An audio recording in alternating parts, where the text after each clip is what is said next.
Welcome back to Mallett and Michelle. Well, apparently today or tomorrow is the day of rapture. Sorry to break it to you. You didn't make the cut either. Guess it's just us heathens holding the microphone. I am Michelle and this is Steve. And if the world's ending, you might as well enjoy a laugh. 2 words. Left Behind. Oh, geez. Is that what is that? Was there some scripture that today is supposed to be the day of rapture? Well, apparently there's a South African preacher that predicted today or tomorrow, he's not quite sure, that falls in line with the Jewish Feast of Trumpets and says that today or tomorrow is the day of rapture. So at this time of recording, by next week, if we're not here, if it happens tomorrow, or we could walk out of the studio in a few minutes and there be nobody out there. Nobody out there. Everybody's gone but you and me. True, but nobody's listening. And we'll go to Pigpen and there'll be nobody there and we'll just have to go in the back and make ourselves some tacos. Yeah, but Bill won't be there because he makes delicious brisket. But the Bible does state that no one knows the day or the time, but apparently this South African I'm sure he's spot on. I have a story about Farmer's Almanac, which I'll go through in a minute, that sort of piggybacks onto that. Hey, our guest today. Guest, he's a good friend of ours. He's a good guy, good friend, and it couldn't come at any better timing. Brandon Sparks, who's a mortgage lender from Nautilus Lending, and this guy knows more about lending and the financial markets than probably 5 other people I know that are in that same business. But wait, it's not going to be boring because he is interesting as super fascinating heck. Guy. Yeah, and he talks about all of these monetary policy and things like that in a way that you can really relate to. So because that sounds relatable. Well, it can be really boring, but not when you talk to Brandon. So we're going to take a little break. Brandon's a smart guy. I almost said we're going to take a little break. And get Brandon is not just a pretty face. No. He has the brains as well as the looks. Pretty face, though. He is. And our sponsors. Yes. I tell you what, man, we have some amazing sponsors that we really do. So, Deep Eddy Vodka Tasting Room. When flavor and fun are the only things that will make it a great day. We really need an optometrist as one of our sponsors because I can't see anything. How about Jovi Belterra? Like 12 different pairs of glasses over there. I know. Because life after 55 is when all the fun starts. It's such a cool place. We played pool there on Friday night. Had such a great time. It is a cool place. I really like it. And we're going to have our green room party. That's right, at Jovi Belterra. Sure. So if you've never been there, make sure you come out to our green room party. That's right. And then we have the good old people at South Star Bank. The nicest folks who know banking but skip the banker speak, which is true. They just talk to you like you're just a regular, everyday person when you go in there, but they'll help you with all your finances. And they're taking us to Carve Thursday. That's right. So there you go. Yeah, we always appreciate that. And they're taking us to Carve. And how about the good folks at Michelle Integrity Team? Valid Integrity Team. When you need a frank conversation with the best in the business, not a yes man that won't get you results. Because isn't that the market we're in right now? There's some tough conversations to be had out there, and if your agent's not having them with you, then you're probably not getting the results you want. I can tell you're not a yes man with me. You're like, no, Michelle. I'm not a yes man with anybody, but I'm not afraid to have a tough conversation, even if that means we don't get the business. But sometimes that's what it takes to. You just got to tell people how things really are. So absolutely. We will do that for you. We're going to do that. Am I going to do my story first? No, I'm going to do my Farmer's Almanac. Oh, that's right. So it kind of goes on piggybacking on what you were just talking about. Predictions? Was it South African minister? A South African minister, yeah. So you've heard of the Farmer's Almanac. I have. Yeah, and this week was the first day of fall, which will be a week after this when this episode comes out. At 90 degrees. You know what? It was 90 degrees, and in the morning it was 97% humidity, which is almost as humid as you can get without it raining. That's why we're not trying to sound... who did I say the other day? Wolfgang Puck, but it wasn't Wolfgang Puck. It was Wolfman Jack. Wolfman Jack. Yeah, the allergies too. So But you've heard of the Farmer's Almanac, and it came out first was published in 1792 by Robert Thomas. So it's been around for a long time. I think you were in middle school, right? Did you Yes, help edit that? Well, Okay. no, I was high school then, so. And we didn't even have photographs then. If you were going to do something, you had to scribble. draw it, yeah. It was cave drawings. Yeah, it was like paintings in blood and stuff, yeah. But they have been predicting the weather for the last, whatever that is, 200 and something years. And the Farmer's Almanac, there's actually the Old Farmer's Almanac and the Farmer's Almanac, which are two different publications. They both focus on... The Farmer's Almanac and the Old Farmer's Almanac? Almanac. Okay, continue talking. I'm They going to look this both up. focus on generally predicting the weather, meaning they're not saying on Monday, October 26th, it's going to rain and be 86 degrees. They will say, in the upcoming winter, it will be drier and, temperate. It won't be hot or it won't be cold. They have currently predicted that, the Farmer's Almanac has currently predicted that this fall will be, what is it? They said warm and dry fall for our area. So they say that they are right 80% of the time. And this past year, The new one, the original one, or the new one? So that's the Old Farmer's Yeah. Almanac. So Yeah. So which one is more accurate? well, they both claim to be 80+% accurate. The Old Farmer's Almanac said that for summer of 2025, they were 86.1% accurate.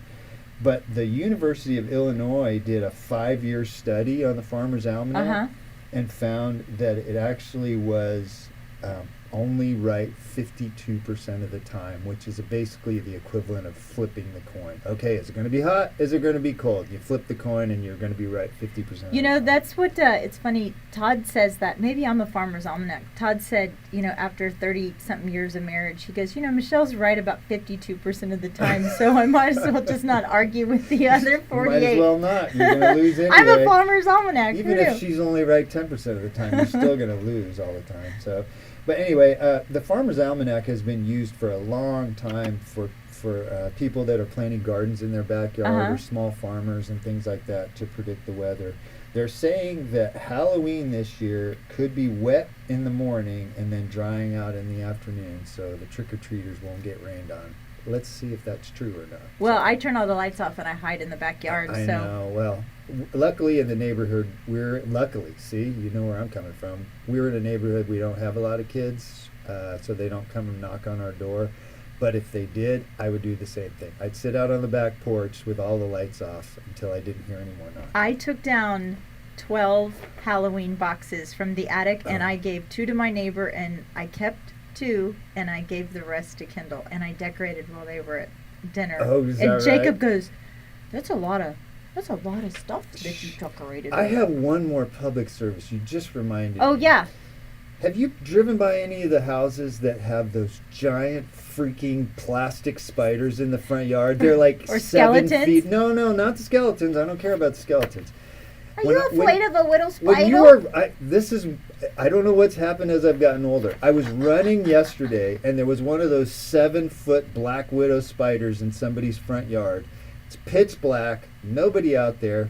All I could see is the shadow of this spider, and I swear to God, as I ran past, I kept looking back, expecting that thing to jump out of the yard and come and get me. I turned around for like a half a mile. Is it still there? Is it still there? Is it still there? Those things scare the crap out of me. Note to self. You're going to have one in the office one day, aren't you? Note to self. Yeah, please don't put those up. Skeletons are fine. But Okay, wait a minute. No more spiders. So wait, please. I just want to recap. Back to your story. So this fall is going to be milder? It says milder and warmer. Yep. Milder, and then did you research about winter? That's winter. Well, yeah, that's the winter prediction. Oh, that was the winter Yeah, prediction. yeah. Oh, okay. I didn't look to see what they said for the summer to see if they got it right, but they're saying they were 86% right. So. Didn't you also have another little shout out that you wanted to You know to what? do? Yeah, talking about something else. Unfortunately, this past weekend, Holly and I had to make a run to the ER because she had a migraine. And we've gone to Seton Southwest a couple of times to their ER. And I want to give a shout out to them. They are the nicest people you will ever meet. Because you're the only person in there anymore. Nobody goes there anymore. So let's not tell too many people, because there wasn't very many people. If you've ever been to an ER, generally you go in, you give them your paperwork, you fill out your paperwork, and you sit there for 2 hours until they see you. I didn't even get a chance to sit in the chair before they called her back. And they put us in a nice room, and they were so friendly, and the doctor came in right away, and he listened to what she had to say, and they got her all taken care of. They are so nice. So, if you need to make a trip to an ER, Seton's the place to go. Seton Southwest. I have frequented Seton Southwest many a times for the henceforth migraine cocktail. Yeah. They got it. If you've got a migraine. They do. But yeah, if you're having though a real emergency, they will transfer you to another, because they don't have trauma or anything else there. Well, I mean, if you have a broken leg or you need something. A punch in the face. Yeah. But I mean, maybe if you're having a heart attack or something, don't go there. But if you have, if you're having a heart attack, go to the first place you can go to, right? Yeah. That has a. Oh, there you go. Good medical advice, Michelle. Thanks. Don't listen to me on the heart attack. Don't listen to Steve. Hey, have you ever driven down 290 and you see these signs that say, memorial such and such, or all the time. I was driving down, and I actually feel pretty bad about this. I was driving back down from 290, and I think it's because when you're hitting those new apartments over by Troutwine, I listen to Sirius satellite radio, and my radio, or the satellite, cuts off right around that area, and I think it's they put those new towers up, and so I'm kind of sitting there always trying to figure out what the heck is going on and looking around, and I was looking at the sign, and it said the John McCarty Memorial Highway, and I didn't know who this person was. Not a temporary sign. No, it was like an actual. Yeah, it was an actual sign, and I felt kind of bad. I didn't know who it was. Now, previously, I know the Lieutenant Clay Crabb. I know that story. Lieutenant Crabb died in October of 2013. He crashed by CVS right there on the highway while checking the low water crossings during the flooding. His car unfortunately hydroplaned into oncoming traffic and was struck by a big truck, and he was killed instantly. And so there's an area right there that's named after him. But the John McCarty, now when I did a little research, this happened a couple of years ago where they dedicated this, and maybe it was because of COVID fog or whatever, but I don't really remember them doing this. He was a Henley resident. He was about 88 years old when he passed away. He was a rancher. He joined the Army in 1941, and you're going to have to help me with the name of this because I know you're like a war buff nerd. He fought in the Philippines in Bataan. He was captured as a POW in 1942, and he endured the Death March, Camp O'Donnell, and Kapanatuan. He weighed only 76 pounds when it was Liberation Day. He's received 2 Purple Hearts, 2 Bronze Stars, and 4 Philippine government decorations. He escaped death multiple times. He credited his faith, his will to live, and his mother's prayers. In his obituary, his family stated, on Mother's Day, he would honor moms in the community whose sons never came home, and he would take them flowers. Wow. So if you're ever driving on 290 and you're wondering what that sign is, there you go. There's a little history lesson. That is. Wow.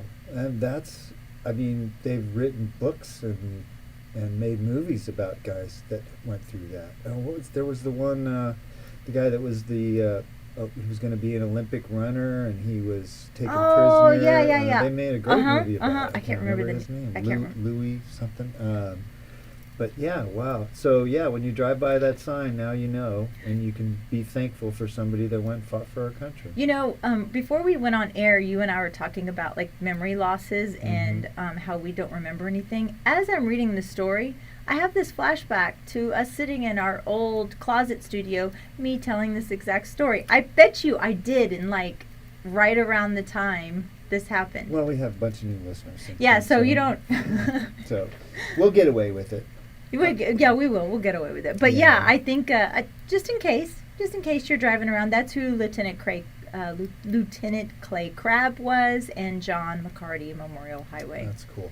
I noticed when I was pulling out of HEB the other day going east on 290, there's a black metal cross made out of pipe that looks like, it doesn't look like it's in the ground. It looks like it's sitting there. It looks like a memorial for somebody maybe that was killed right there. Aww. Right, just across from Whataburger. So if you're pulling out of there, you can take a look at that. I think those memorials, that's a Texas tradition, I think. And I think that's where our story was. I think we were talking about that because I think something got accidentally taken down by TxDOT, and I think the family.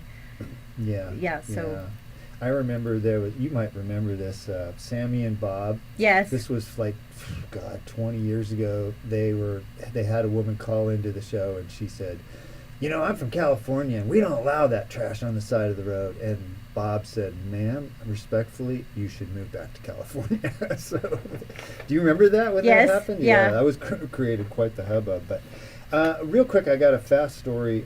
You sent me a message over the weekend about properties that are being sold with leaseholds, sometimes called freeholds. Yeah, that was really weird. So apparently, right, you can buy a house, but you don't own the land. You're leasing the land. It's an actual slab. It's a real house, brick and mortar house. Yeah. So it originally started. You see them a lot in commercial. Like if a Starbucks wants to have a store, they don't necessarily want to have $2 million tied up into the dirt under the store. They will build the store and lease the land at a much cheaper rate than it would cost them to own it. So it's pretty common in commercials. A lot of fast food restaurants are built on leaseholds. But there are companies now, and it's been going on for a while, there are companies where you can, only certain properties, not every property is eligible for this, you can buy the improvements on the land, which would be the house and the garage and structures and sheds or whatever, but they own the land and you lease the land from them. Now, most people would typically think of, I went and bought a double-wide mobile home and I moved it into a trailer park and I pay them $1,000. But I own the mobile home. But I own the house. I own the improvements. So that's a common situation. This is actually slightly different. Like you could buy a house on 10 acres and the company owns the land and you pay them rent for that. I did a little research and one company that does this said that they consider a fair leasehold if they can't raise your rent more than 5% a year.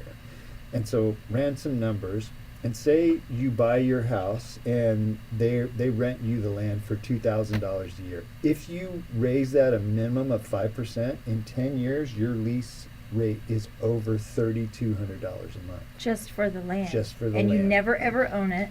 You never ever own it. You pay the taxes. Well, you own that. Oh, I was going to ask you, how do the taxes work on that? You pay all the taxes. They get the rent. You pay all the taxes. You pay for the upkeep of the property. There's very few situations I could think of. If you're somebody that you just can't scrape together the down payment for an actual mortgage on a house, maybe it's the right way, but the financial downside of doing this, I think, for most people just doesn't make any sense. That doesn't make any sense to me. So so now you've paid your house off. You're always going to own. That's exactly right. You can buy the land from them, but they also get to realize the appreciation. So say when you bought it, the land was worth $200, and these leases can go 30, 60, or 99 years. But say you get to a point where the land when they bought it and the house was on there was $200. Well, not only are they increasing the rent based on inflation, they are going to sell it 10 years down the road, it's worth $500. That's what you're going to pay for it. You're not paying $200 for it, you're paying $500 for it. They realize the appreciation and the rent. It's a great deal for the leaseholder. Don't do this. Yeah. Is that your recommendation? If you had a buyer come to you and say, okay, I can't afford the mortgage. Okay, well, let's go look at somewhere else. Yeah, let's go look at a house that you can't afford. Yeah, apparently these are pretty common in Europe, but I think that here there are a lot of different mortgage stipulations. Tools. Maybe. Well, there are different things you can get into, like you said, you can buy a cheaper house. But anyway, I can think of very few situations where a homeowner would want to do this. I could see situations where a business would do it. If you don't want to tie up millions of dollars of capital in land that doesn't do anything. You know, if your business is to sell hamburgers, you want to tie all your money up into selling hamburgers, not sitting in a piece of land. Makes sense then, but it doesn't make sense for a homeowner. No, that sounds that was interesting. there That's you an go. interesting take on that. The fact that you brought in the commercial aspect, I did know that part of it. You see it quite often in commercial real Yeah, estate. but I didn't understand why they would try it in the residential area. But yeah, I don't guess know. it's The just other another thing to think angle. about in the commercial side is, so say Starbucks builds a store and they do a 40-year leasehold on it. At the end of 40 years, the people that own the land also own the building that Starbucks built. Oh, So the you- land that Starbucks built. The land that Starbucks built. So, I mean, there's a lot of financial ins and outs of that. I think the thing, it's dangerous in that instead of saying, you know what, I need to save up whatever 5% or 10% down payment on a house, it's like, hey, you can get into a house and you won't be able to afford it. If you don't have the money for the down payment, you're not going to be able to afford the rent and the upkeep on the house Yeah. and the mortgage payment. Well, that is dumb. D-U-M-B. That's dumb B. That's right. That's dumb B. Hey, so the word of coming out of the weekend, I feel, has been forgiveness. 3 words that were ever so powerful were spoken Sunday during a memorial service that I listened to all the way back when I was driving back from Dallas. And Erica Kirk said 3 words that it kind of really pulled me back and gave me almost instant tears in my eyes. She said, "I forgive you." And it was a very powerful statement, and she was referencing Charlie Kirk's, her husband's murderer. Yeah. And it made me really kind of think about forgiveness and forgiving people that you think in real world should not be forgiven, or are they deserving of forgiveness.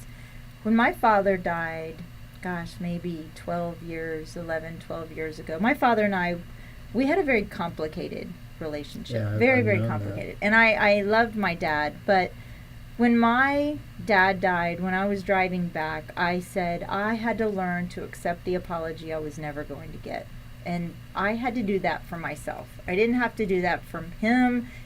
I didn't have to do that for anybody else, but I had to do that for myself. And it helped me cope with my dad's death a lot easier. And so when she said those words, it really took me back into that time, and then also things that we deal with people that you feel have done us wrong, Yeah. whether it's been clients, whether it's been family members, Friends, acquaintances, and forgiveness is a very personal journey to go on. It's an internal choice. You're gonna release this resentment out into the world, even if the other person doesn't know or doesn't deserve it, doesn't acknowledge it, whatever it is. It's something for you. But then it brought back justice, right?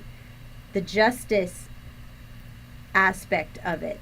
I'm not saying They're not tied though. and that's the thing. Justice is external. It's about accountability, consequences, fairness under a moral code or even a legal system, right? In the country that we're in or the state that it was in. But forgiveness does not cancel justice.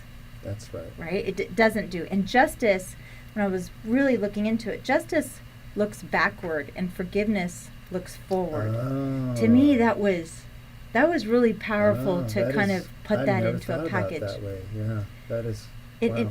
So the justice will address what was done, and forgiveness focuses on how you move on. Yeah. And that's kind of what I had to do. And forgiveness is about peace, justice is about order, right? And other people pretty much handle the justice. Right. You kind of pass that baton on Yeah. to whoever that is, and you're hoping thy will be done, right? That justice will be done in the manner of the laws of whatever land that you are in. It was very personal to me. I don't know why, but have you ever just forgiven somebody just because either you were too tired or you didn't want to keep up the grudge or you had to do it for yourself? I was going to say, Erica Kirk forgiving him is more about her soul than it is about his soul, because she doesn't want to carry that anger and hate. So when she forgives him, then she's more at peace. It's not about him necessarily being at peace. It's more about her. If people get really bitter when they carry that stuff around, and they don't function as well in society. So being able to forgive is a powerful thing. I struggle with that. I've had some people, and you and I both have, especially one person in particular I can think of, that was just beyond, what reasonable people should do as far as threatening us and stuff. I don't forgive that guy. I struggle with that, but he doesn't keep a place in my head either. I don't think about him at all. Even our president said the same thing in his speech. He said, that was something that Charlie had that I didn't have, and I don't know, does it actually mean that you forgive the unforgiven, or is it about them, or is it about also freeing yourself, right? I think you can forgive, but still, it doesn't mean I'm inviting you back in my life, or that I'm going to go have a conversation with you, or invite you to or dinner. Forget. Yeah, I'm not going to do that. But, I do think we need to honor Charlie Kirk in that we need to continue to have dialogue with people about things we disagree on. And I was thinking about this Saturday, when you go, you can't miss it anymore. You drive downtown here at 12 and 290 on a Saturday morning between like 10 and 12. There's a bunch of people standing out there with little hand-painted signs. Yeah, saying, they have a name. They call themselves the Dripping Defenders. Well, thank you very much for defending us. I disagree with everything written on every one of those signs, but I would like to formally invite either one of them as a spokesperson, or those people to come into our studio and sit and talk with us and have a real conversation because these signs are just talking points. They almost seem like, hey, I saw this on TikTok, I'll write it down. One example would be no kings. Okay, what are you basing that on? I mean, kings just, they don't answer to anybody. That's not what we have. I mean, the Supreme Court's been involved. There's things going on. We're not going to have any talking points, but I want to have a conversation and understand why you think it's important to go out there on a Saturday and post those and hold up those signs. Yeah, I do as well. I think dialogue is important in exchanging of ideas. Respectful dialogue is very important. Common ground. The other thing that really struck me also was that the presence of God, and it's never been, I guess I've never really kind of kept it a real secret that I'm a Christian, that I'm a believer, and you are as well. Yeah. But, it was an opportunity for me to really publicly profess my faith and say that I am a child of God, and I'm not perfect, and I'm going to fail every day, and I hope that every day is a new day, and I get up and I try to do better when you could do better. And at that moment, when I was driving, I was on 35, and I thought of that young man's parents. Not only of Charlie's parents, but I thought, because Charlie is around the same age as our oldest. Mm-hmm, that's right. Your son and my son. And I thought he could have been my kid, right? And my child is very outspoken. My oldest child will tell you how the cow ate the cabbage. He's very spoken. He knows what he believes in, and he loves to debate. He absolutely loves it. But I thought of that young man's parents and what pain they must be going through. Yeah. And to hear somebody say that their child was forgiven, not to say the justice won't be done and that she won't be sitting in that courtroom, but that was very healing for me. And I, here today, I'm making a proclamation that I am going to try to do better. Whether or not I did you wrong, you did me wrong, I'm going to live in my truth. I'm going to live how God, wants me to live. And I am going to try to do better. And if I don't, I'm sure you can send me an email, Dustin from Austin. Well, I think that's all we can do, right? We can look at the end of the day, we can look at what we've done and say, you know what, I could have done this better, and then get up the next day and try and do it better. That's all we can do. Yeah. I mean, there is no perfection in life. You don't do anything perfectly. You can try as hard as you can. Nothing you do will ever be perfect. All you can do is just keep trying to do a little bit better all the time. Oh, I know. And if you look back at like how we were whether we were in our 30s or our Yeah, I 40s, when we know. thought we had it all figured out. Jeez. And I look back now as an almost 55-year-old woman and I about to think get that my all the senior time. discount at Jim's. Yeah. I think about when I was 21 and I thought I was the Full smartest. of piss and vinegar. Yeah, I thought I was the smartest person on the planet, and I was gonna, just change the world. And you try, but you just do what you can. Well, I agree with Steve. So I would love, if anybody's listening and knows anybody in that group on the side of 12 and 290, I will let you know that on September 11th, I stood on the corner and I held up high. I didn't hold any signs. I held an American flag, and I was very proud of that.